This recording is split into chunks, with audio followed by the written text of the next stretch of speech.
Stories. We're here to talk about stories. Stories are fascinating.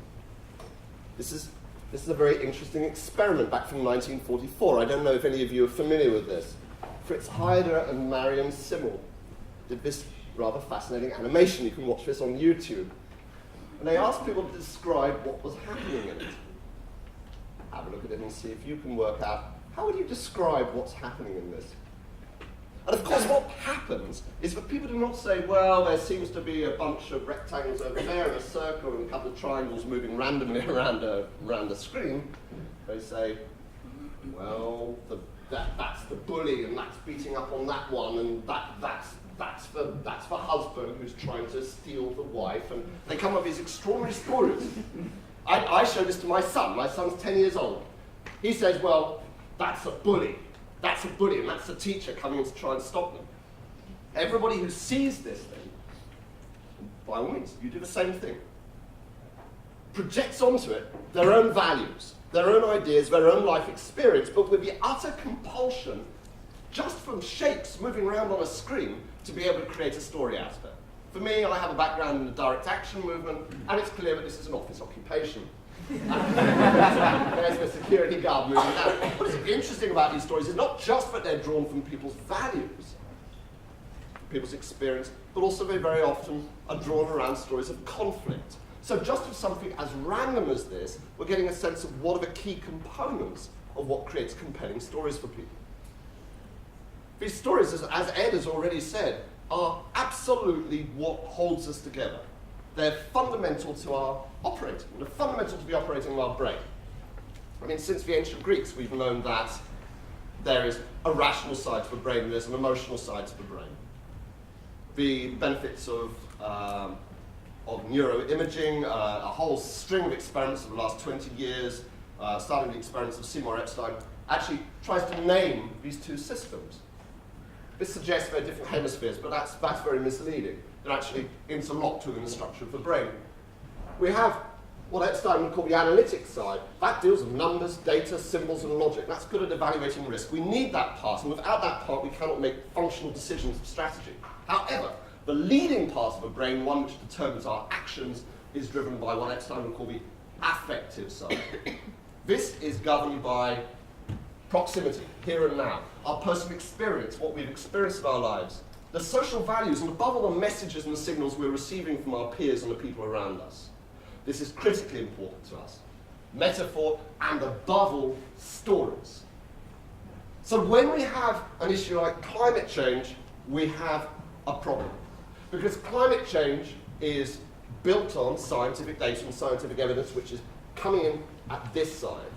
However, the point at which we can take that information and be motivated to do something with it is the point where we can convert what is happening over here into the language of this side. Proximity, experience, social cues, metaphor, and stories.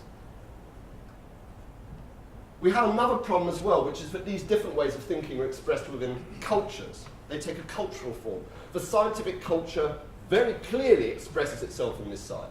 That is why scientists very strongly believe, as Ed already said, that information graphs somehow produce change in their own right. Because of course it does. Because information graphs speak to their social values of their social group. And they're important. We need this side. We need this side and we draw on it. However, it is extremely clear from the psychology, but also from 20 years of trying to communicate climate change to people, that this will dominate. Even to the extent that this will draw on the information which is required in order to justify the position it already has. It's an interesting statistic that climate change skeptics of the extreme kind, the ones who say that climate change is a myth and doesn't exist, are generally speaking, if you run scientific literacy tests with them, somewhat better scientifically educated than the group of people who say that climate change is a very serious and major threat. You cannot claim that scientific illiteracy is what guides people to reject climate change. It's all about the values and the stories. So for the past 2 years, I have had the privilege of taking time out from my work to write a book on this.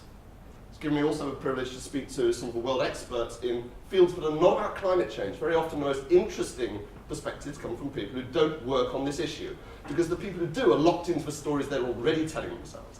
People outside can often say something interesting and fresh.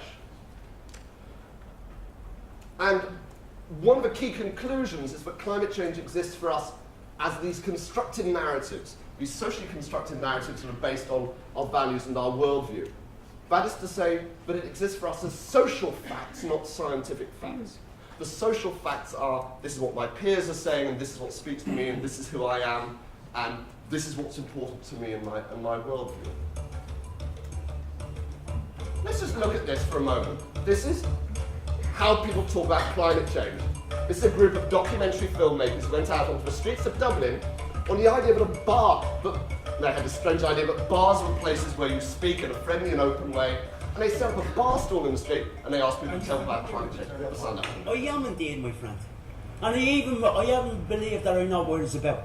Global warming, emissions, pollution, recycling, all that kind of thing. It could be warming, cooling, more rain, more drought.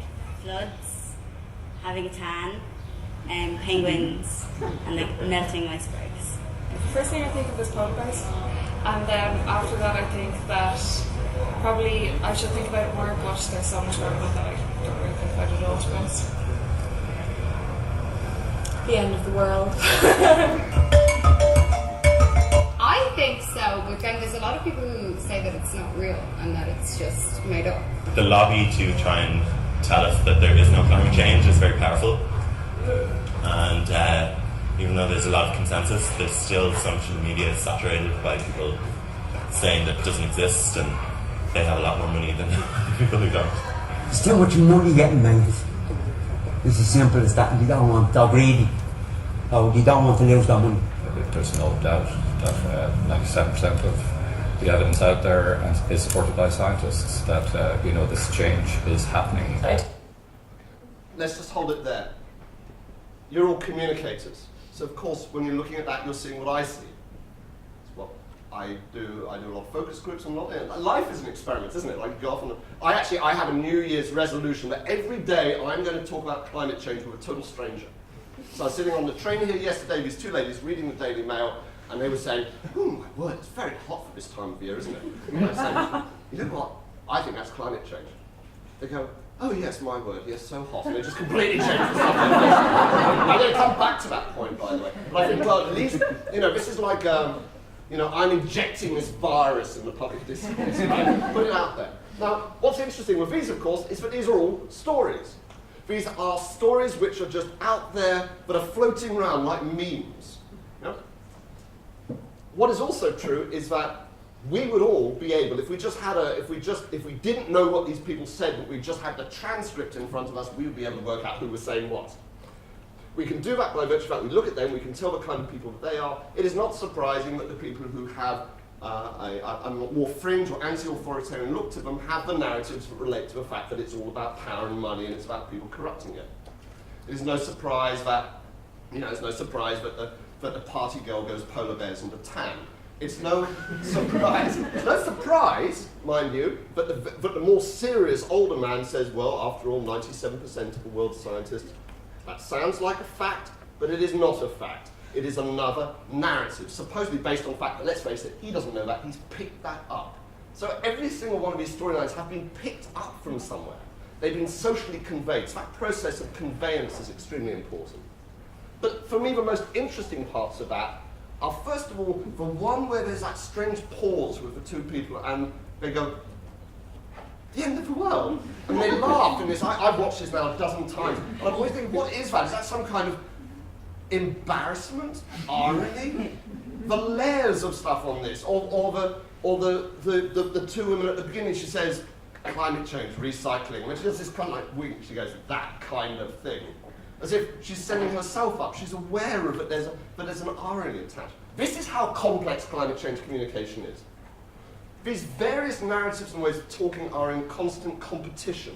And we see this competition everywhere. I'm fascinated by this. You can just read this yourself. This is from the Guardian website. Everywhere we go in society, we need to remember that for every climate change narrative, it has a context. And that context is everything else that's appearing around it. And there's a conversation which is happening between these different parts. So for any language or any story that we have is not just about the story we tell, it is about the context of the stories that surround it. Yeah? If you look, for example, piles of magazines. These are magazines and my local newsagent. I thought it was particularly interesting because here, all around us, we see magazines which are extolling and promoting a very high carbon lifestyle surrounding this one. Within cognitive theory, we would say that we frame those. We don't just see that as a mass, but we quite deliberately separate those off into blocks.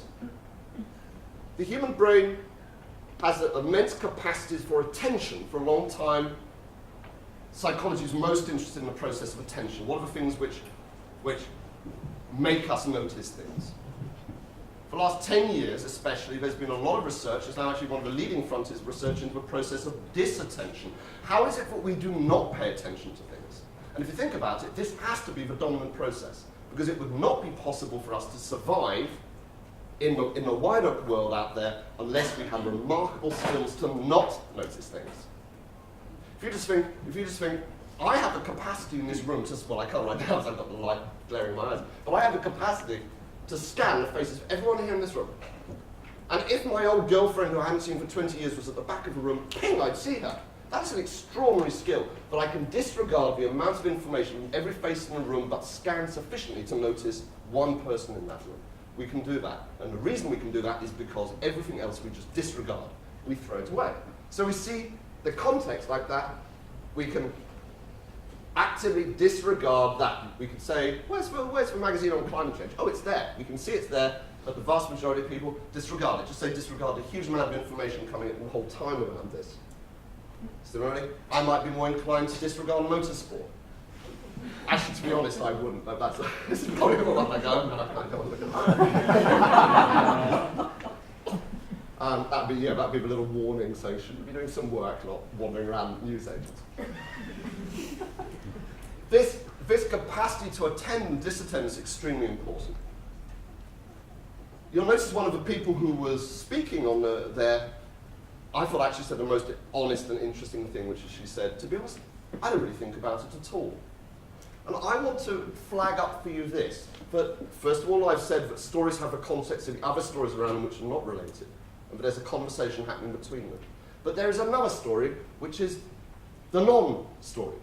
One of the breakthroughs for me from the research that I did was of talking with some of the world's experts in the narrative of socially constructed silence. Imagine this is kind of like quite thrilling, the idea of non-information and non-stories. One of the things which he said is that non-stories actually exist in their own right, but we can talk about them in the same way that we talk about stories. But non-stories, they have their own shape, their own form, their own demographic. We know, for example, around climate change, that there's a very powerful non-story, like those two ladies I met on the train. There's a socially constructed silence happening there. And you will know this yourself from any attempt that you have to engage with friends or family about climate change. This way that climate change will just go out there and just die. Because we are committed to the issue, we are likely to push it a bit further than most people. But most people receive that signal and they know that there is a non-story. This is outside the bounds of what is considered appropriate to talk about. We know that some groups are far more prone to this than others. We know, very curiously, that people who have children are considerably less inclined to talk about climate change than people who do not. That is counterintuitive, because if you are committed to climate change, you construct around it the stories which fit your commitment. So that would be, I'm so concerned about my children and future generations. However, the fact is, we're right across a whole set of surveys across the Anglophone world, that people who have children are less inclined to talk publicly about climate change. There's lots of reasons for that. We could explore those later. So there's a demographic to that. We know that younger women are less inclined to talk about climate change than younger men. We know younger women and children as a demographic group are the least inclined to talk about it of anyone. We know a third of people cannot recall a single conversation that they've ever had in their entire lives with anyone about climate change, which is kind of extraordinary. It's the biggest issue of our time. So I would say one of the challenges for us is how do we challenge the non-story? How do we break the silence? What was surprising to me doing the work on the book was finding that even in areas that have had extreme weather impacts, this silence existed. I went to areas in Texas and in New Jersey. In Texas, a town where a third of a town had been burnt down in extreme wildfires. And I asked people, how are you doing? how's the fire, and everybody talks about how great it's been, that the community has come together, it's been a disaster, but they feel really strongly about themselves. I say, okay, that question again. Can you tell me about the last conversation you had around climate change? Nobody could remember a single conversation they'd had. Well, that's curious. The editor of a local newspaper, I said, have you covered climate change? He said, no, we're only a local newspaper. We cover things which are relevant to Bastrop. I think the house burnt down in the worst, by a factor of 10, the worst wildfires in Texan history, and even your state climatologist says, well, there's an link with climate change. She went, oh, well, of course, if it was relevant to Bastrop, we would cover it. We just deal with community issues. What was curious to me, of course, Bastrop in Texas is very Republican. What was curious to me was when I went to New Jersey, a heavily Democrat area, people were far more inclined if you asked them to accept that climate change was happening, and it might have been behind Hurricane Sandy. However, the same question produced the same results. Out of a string of interviews up and down the New Jersey seashore, 5 months after Hurricane Sandy, not a single person from me could recall a conversation that they had about climate change. This lady here, Dinah Long, is the mayor of Seabright, a town where 80% of the business was destroyed. They're still rebuilding. This is a sign that she found in the remnants of Donovan's Bar. Donovan's Bar was a beachside bar that got smashed apart by the hurricane, and she found in the wreckage the first 2 letters of the name of Donovan's Bar that used to hang over the door. Here she is, she's waving these 2 letters. You see, she's a great story maker, Dinah. She's saying, we can do it, we can rebuild it, we can rebuild our community, we can build in the money and the investment we need. So I said, Dinah, you're a pretty amazing leader. This is great. So how about you take those leadership skills, you get together with other mayors all along New Jersey seashore, you go to Washington, you have a press conference, you say, we're on the front line of climate change, we demand action. You know, we are seeing the effects here, we're wanting to do something. Well, Dinah, she looks at me as if I'm absolutely mad. She says, are you crazy? She says, I'm trying to rebuild my community. I'm trying to tell a positive, optimistic story of growth and rebuilding and bringing in the investment we need. And you want me to go and tell this story about how this thing is going to keep happening and it could get worse? And that it's some moral responsibility? She said, duh. She said, duh. Of course climate change is happening. We'll deal with all that lofty stuff some other day. I mention all of this because it's this idea of competing narratives. But she knows both of those narratives. She accepts both of them. But out there in the world, climate change narratives compete with each other for what we could say are the most powerful or compelling ones. And climate change appears to have a problem with its fundamental narrative, its fundamental content. Some people call it the perfect problem. It's an issue which is distant in time and distant in place. Uncertain. What's required for it is costly, and it may require sacrifices. And it's something that you could say is without precedent, which is hard for us to get our heads around. One of the people I had the thrill writing the book of meeting and talking to was Professor Daniel Kahneman. If you've read his book, Thinking Fast, Thinking Slow, wonderful, please do read it. Deservedly a Nobel laureate for his work on his work on the psychology of decision making and the way that bias distorts the decisions that we make. And for Professor Kahneman, climate change perfectly encapsulates the very biases which are our worst nightmare. This is something he says, his work says, we're very poor at making decisions about things which are in the future. We have what he calls hyperbolic discounting of time. We tend to exaggerate and distort and make very poor decisions on the future. He says we are very, very poor at dealing with loss. We are loss averse. That's to say, if we're talking about gains, we can make more rational decisions, but when it comes to losses, we're very inclined to take gambles on them. We will do everything we can to avoid losses. He says that uncertainty is something where, in the absence of resolution, we completely back off from decisions, and he has 40 years of experimentation to support this. Professor Kahneman says to me, climate change is the worst kind of problem, because from his point of view, it combines all of these very qualities he's been working on. He's very nice about it. He said, I'm so sorry. You have to imagine saying this in his thick Israeli accent. He says, I am so sorry, I'm so sorry. It's like very pessimistic. So it's not nice to skin off my nose. Thank you for talking to me anyway. But I want to challenge this. I want to challenge this idea, because what is interesting is for him it's the perfect problem. What's curious though is when I spoke to other people, it was their perfect problem too. When I spoke to statisticians, they'd say, you know, this is a perfect problem. People just simply do not understand statistics. Or Sir Nicholas Stern says, this is the perfect market failure. Or environmentalists say this is absolutely typical, this is absolute proof of the corruption of our political process by vested interests. Everybody seems to find perfection in this issue, which made me wonder if the perfection isn't itself a generated narrative. Take this for example. These are people who are being asked, who do they think will be affected by climate change? Look at this bottom line here. A great deal. You personally, 10%. Family, 11. Community, 13. People in the US, 21. People in other industrialized nations, 22. You see a pattern here. People in developing countries, 31. Future generations, 44. Plant and animal species, 45. Isn't that an extraordinary sequence? It suggests to me very, very strongly. Why on earth would you think that? Why on earth would you think that this was the case like this? What it is that people are constructing a narrative of distance whereby climate change is deliberately placed in the future so they don't have to deal with it. It is deliberately affecting future generations. Oh, you know, interestingly, in Britain, in the last Mori poll that was done on this, 87% of people said that climate change was going to be a major threat to future generations, which is more people than even believe that climate change is a major threat.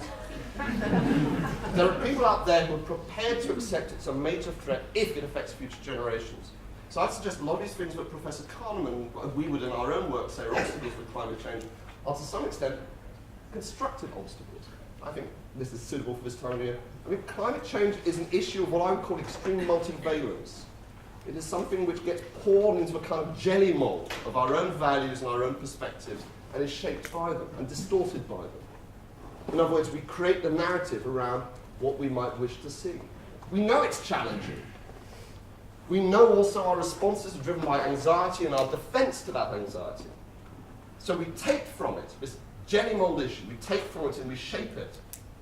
Narratives that enable us to respond however we so choose to that challenge.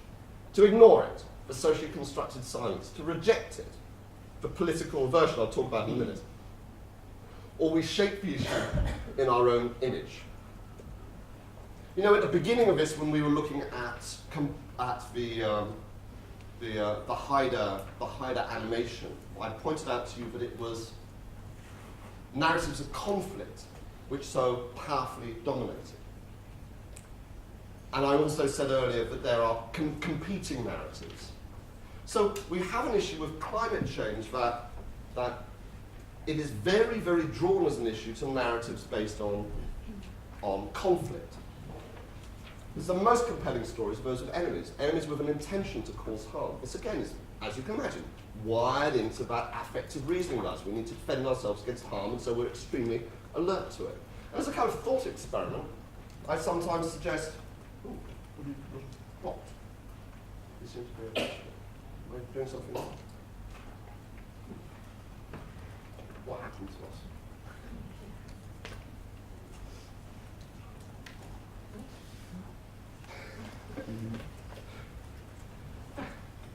Luckily I'm relaxing. Is it not working?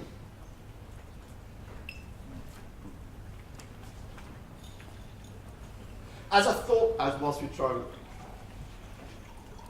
as we try to sort this out, as a thought experiment, imagine that climate change, for example, we found that this was something that was being caused by North Korea. North Korea was pumping gases into the atmosphere, and that, you know, Kim Jong-un, for example, was saying, "Ha-ha, with this we will present these nefarious laughter. Ha-ha, with this we will destroy grain production across the American Midwest," which is what 4 degrees, as H just mentioned, will do, destroy grain production. We know that we would respond to this in a very different issue, in a very different way, because this would then be a narrative which fitted with the things which are compelling and powerful for us. I am a little concerned about this. Are we completely stuck on this? Hello, sorry. Sorry, give us a minute. Oh, okay. So, we have a problem with climate change, especially as an issue. But this most compelling story, the one which we know above all others would generate us and move us forward, is absent and hard to construct. In experiments, we know that stories which are missing key components tend to find those components to fill them. Climate change does not have clear enemies, because if it does have an enemy, we could say it is ourselves. But we do not have the intention to cause harm. We're just intending to feed our families, to put food on the table, drive the kids to school, maybe have a holiday. Why not? We've worked hard for it. And so attempts to try and create that intention create very, very strong reactions. People reject it, they push it away. It's a measure of blame.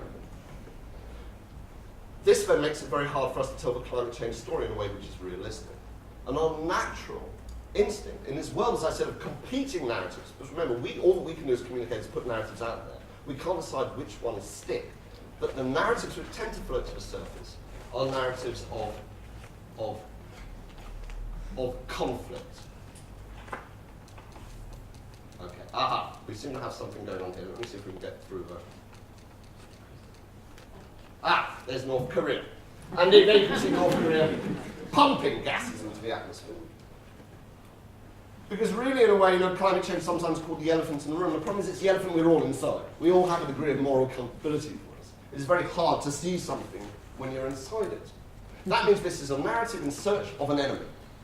Who is the enemy? So, I had a very interesting day with members of the Mid-Texan Tea Party. They like English people.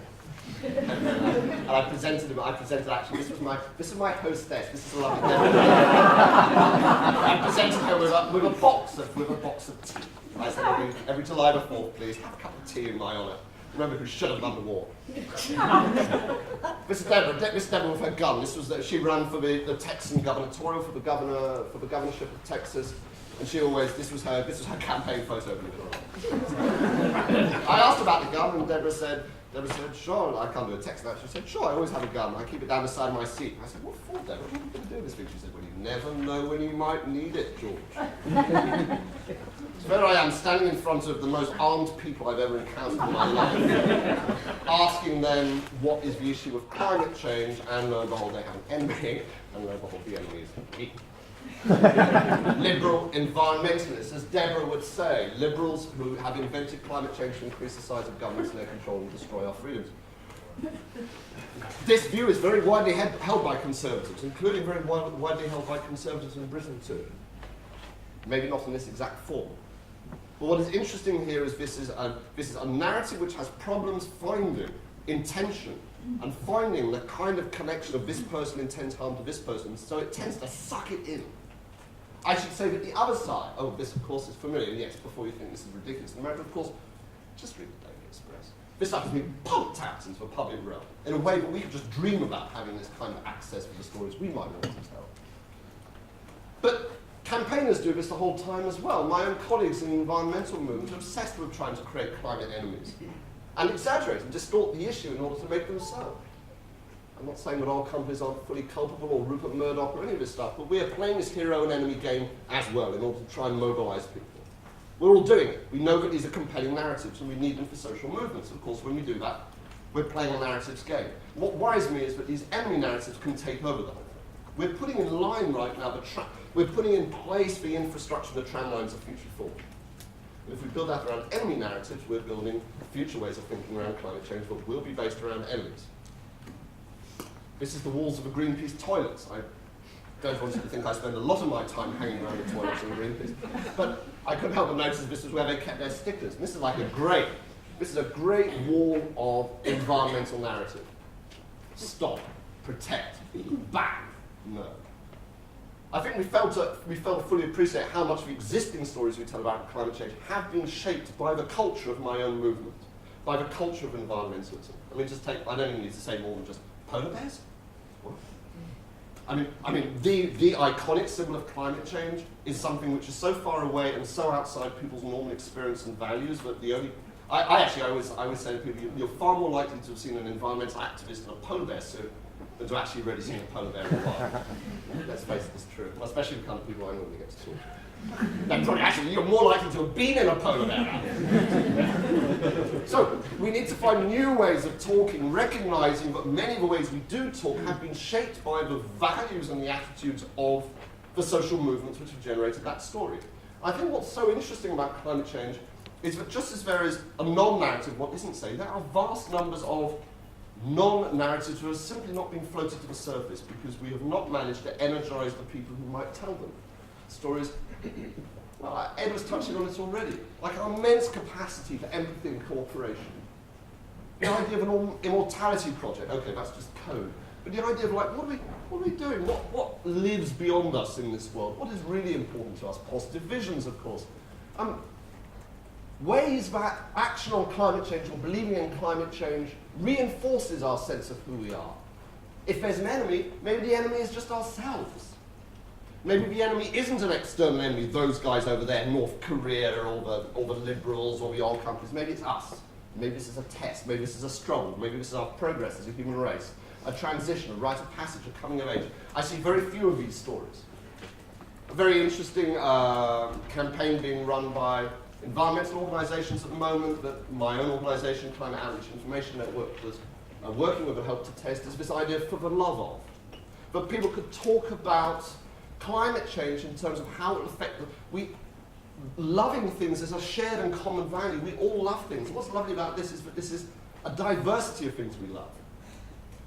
We don't all have to love the same thing. What happens is we have a shared sense of value of loving things and a shared desire to protect the things we love even when they're very, very different things.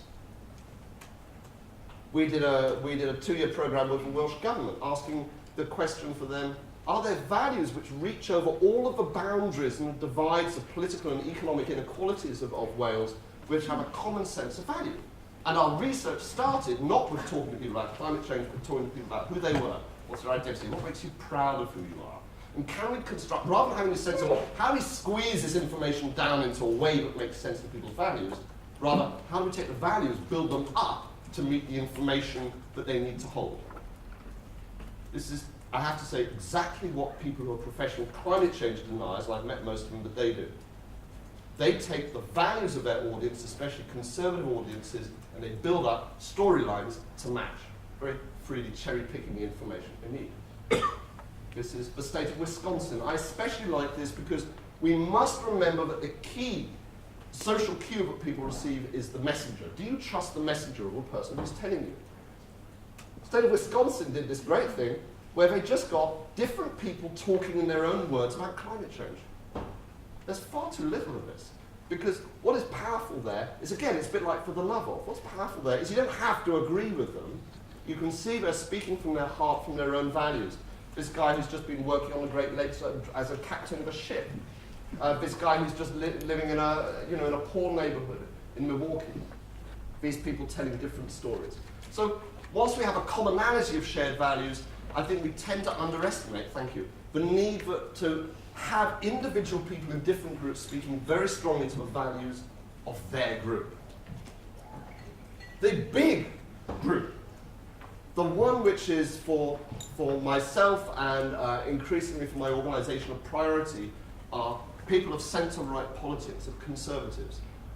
Climate change is the most in the States, certainly, the most politically partisan and divided issue of any. The recent polling showed that you could predict people's political orientation with greater confidence by asking them about what they thought about climate change than you could by asking them about gun control or abortion or the death penalty. That is pretty powerful. That means that climate change is no longer just a view that they've shaped a narrative about, it's become a key identity marker for their own sense of their identity. That is deadly, because once that becomes embedded, it's very hard to shift. And we have been doing focus groups and discussions. I'm doing a program in Europe at the moment, so this is hopefully going to build over time. For this key audience, what are the values? Can we build narratives? And here are some of them. Please do download the report if you'd like to have a look at it. Adam Corner, the author of it, is here if you want to talk with him. Are there narratives that can be constructed here? Do you know, we couldn't find any research that had been done on this in Britain before. Why? Because it's a non-narrative, because the values of the people who do work on climate change are not inclined to think of conservatives as an audience that they feel a strong affinity with. Let's put it that way. This is critically important. But we can go further. Let me just say in terms of non-narratives, of extraordinary things happen when climate change is held by people of different politics. This guy, Rob Sisson, he's the president of Conserve America. He's a strong anti-abortion campaigner, a very strong Catholic. He is from the American evangelical right, or well, Catholic isn't evangelical, from the strongly Christian fundamentalist right. He gets climate change. He had an epiphany. That's an interesting thing. He said, I got climate change. It came to me as a vision. I completely get it. He says, climate change is the greatest single infringement on liberty after abortion. We fight for the 600,000 American babies who are poisoned while still in their mother's wombs every year by toxins released from burning fossil fuels. And I see this and I go, well, I've got a few problems with this. But I also look and I go, wow, wow. There is huge territory of stories that have not been told because the people who are telling the stories are always the same kinds of people, the same kinds of political values. I am only going to be happy when I hear people talking about why action on climate change is urgently needed in ways which I find really uncomfortable. Similarly, when we do communications trainings, I show a room full of environmental campaigners a piece of really lousy communications. I look at it and I say, what do you think of it? And they go, yeah, that's really kind of cool. I like that. It's really good. I say, right, that is a flashing light for you that it is bad communications. Because you are so weird and amiable that if it really speaks well to you, there's a problem. And I want to see communications I don't like, because that might be the area at which it speaks wider. And I'll wind up by saying, part of this through doing the book was of speaking with people who I would never normally speak to. Joel Hunter is the head of the 10th largest church in America, a mega church. He's an evangelical social organizer, and he gets climate change. And I said, Joel, tell me, I work with communicators, tell me, what are we doing wrong? Because you have built a church, you have 10,000 people coming every week to your church. It's like we have to work all year to get those many people to go on march. It's like you've got them coming in every week. What could we learn from you? And to be fair to Joel, he was game, he came up, but he said, right. He said, in our work as evangelicals, we recognize doubt. You guys don't. You just say, here's a leaflet, here's the information. We say, you know what, this might be hard for you. We're going to hold your hands. We're going to take you through the process. Talk about it. You have problems with this. Let's talk about it. Let's recognize our anxieties. Or let's recognize our uncertainties. And we don't do that. He says built into this is witnessing, the idea that the individual, through their personal conviction, their personal belief, becomes the key motor for change. And I don't think we do enough of that. As professional communicators, we're still very locked into a model of top-down communication of, like, our media goes out there and reaches people, rather than the idea that individuals, through their own convictions. That's, of course, why every day I'm talking to a stranger on the train. I'm trying to break the climate silence through my own conviction. I'm, as it were, witnessing to my belief. This idea that Joel had, a lot of these evangelicals had, of an epiphany. The idea that climate change doesn't just soak by osmosis from a report, but it's something where we have a revelation. So I think, what are the challenges for you? How do we create stories of revelation and the process of discovery? Like, wow, what triggers it? What makes people get it? They have a very interesting thing, of course, in the church, that he calls an altar call, where they present the information and say, right, if you're ready now to make a life-changing decision in your life, stand up and come forward. We don't enable those moments. All through religious thinking are moments of commitment. We don't have those, and those are critical for the point where you cross over from what you know to what you believe, from that side of your brain that is about the figures to the side of the brain which is about belief. Finally, I'll just flag it up for you. I've spoken a bit about intention to cause harm. There is no narrative of forgiveness with climate change. Either forgiveness for ourselves or forgiveness for the people who have caused the problem. And you think, well, why should they be? I'm not going to forgive all people. Fair enough. But you know what? He said, hey, we give people a very heavy moral message in our teachings from the Bible. He says, but we give them the option of forgiveness. We say you've got to change who you are, but you can start fresh, you can start something new. And all I know is there is a gaping hole in climate change narratives around this issue of forgiveness. We are shoving out intent to cause harm in all directions. Your fault, our fault, beat ourselves up. We're getting a lot of response back for blame. We have nothing there. If you want to Google climate change plus forgiveness, you'll find nothing there. Nothing. It is a non-narrative. And non-narratives make me suspicious. So, I've stopped there. I'm sorry I've gone a bit over time. I got a bit flummoxed in the middle. Please, do follow me on Twitter and the book. Sadly, we haven't got copies of the book available today, but I think you'll find it very interesting. It's written for people like you. I think that you'll find it stimulating. I'd also like to flag up, please, the website for myself and Adam and my colleagues at Coin Run called Talking Climate, in which we have done detailed very thoroughly referenced reports on a number of these themes, so please draw those out. And we have a newsletter which summarises the latest research in psychology and communications on climate change, so please do sign up for the newsletter. Right. Thanks so much.